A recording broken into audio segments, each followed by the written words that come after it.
Jairus by name. He was president of the meeting place.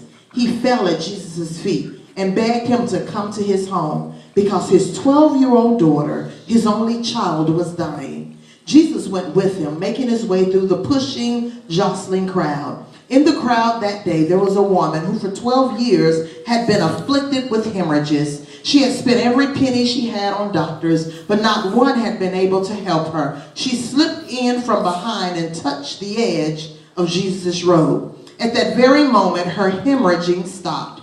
Jesus said, "Who touched me?" When no one stepped forward, Peter said, "But Master, we got crowds of people on our hands. Dozens have touched you." Jesus insisted, "Someone touched me. I felt power discharging from me." When the woman realized that she couldn't remain hidden, she knelt trembling before him in front of all the people. She blurted out her story, why she touched him, and how at that same moment she was healed. Jesus said, "Daughter, you took a risk trusting me, and now you're healed and whole. Live well and live blessed." If I can use for a short topic on this afternoon, it would be, you have to let go of your issues. Dictionary.com defines issue as something that is sent out or put forth in any form, or the second definition means to discharge. Have you ever had a problem that stayed around too long? Problems that linger too long are problems that drain away with your life.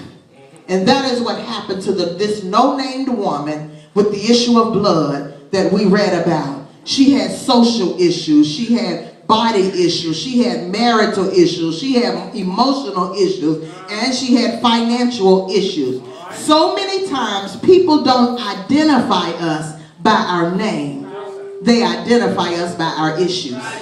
Issues of blood, issues of depression, eating disorders, suicidal thoughts, abortions, fornicators, adulterers, self-abusers, divorcees, abused by others, guilt, emotional emptiness, broken relationships, self-hatred, bitterness, unforgivers, anger, failed relationships. We are named by our issues, one issue after another. But if we broke the word issue down for this next minute or so, it would say, "Is you." So the issue this afternoon is you. 2 syllables. In the scripture that was read, we find the woman who had been bleeding for 12 long years. And because of her condition, no one could touch her, or anything she touched, they couldn't touch. From a female's point of view, I can actually visualize this woman in misery for 12 years.